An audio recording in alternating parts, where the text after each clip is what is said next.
തിരിച്ചു വന്നുകൊണ്ട് പറയാണ്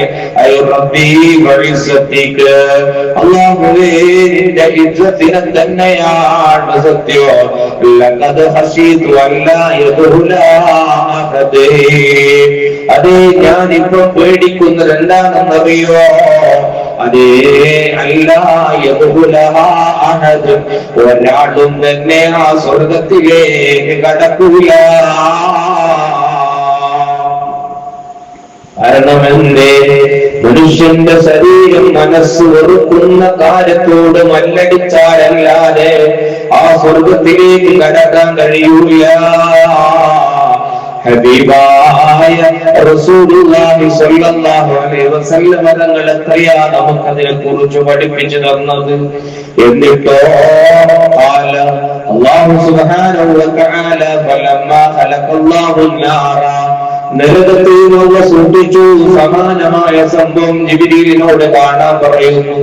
അങ്ങനെ കാണുന്നു, തിരിച്ചു വരുന്നു. എന്നിട്ട് പറയുന്നു റബ്ബി വഇസ്സതിക ലാ യസ്മഉ ബിഹാ അഹദ് ഫയദ്ഖുലഹാ. ആ നരകം അത് ഭയാനകമാണ്. അല്ലാഹ്, ആ നരകം ഞാൻ കണ്ടതുപോലെ ഒരാളും കാണേണ്ടതില്ല. ആ നരകത്തെ കുറിച്ച് കേട്ടാൽ തന്നെ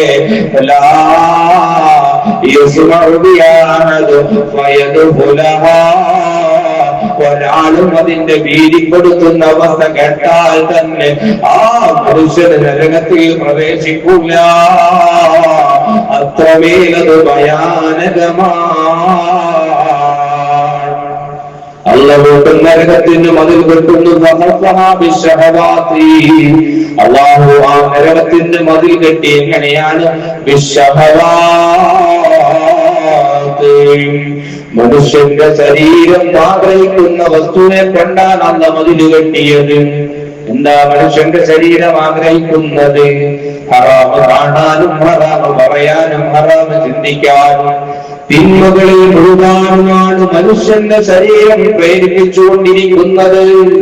കിടന്നുറങ്ങാനും, വിവാദത്തിനോട് മടി കാണിക്കാനും, സുഖയ്ക്ക് ഉണരാതിരിക്കാനും, നന്മയിൽ മുഴുകാതിരിക്കാനുമാണ് മനുഷ്യനെ ശരീരം നിയന്ത്രിച്ചുകൊണ്ടിരിക്കുന്നത്.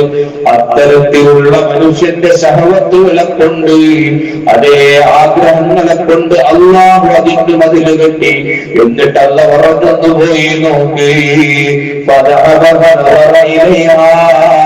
നരകം കണ്ടിട്ട് റബ്ബിനോട് വന്നുകൊണ്ട് പറയാണ് ഐ റബ്ബി വഇസ്സതിക ലഖദ് ഖശീതു അല്ലാ യബ്ഖാ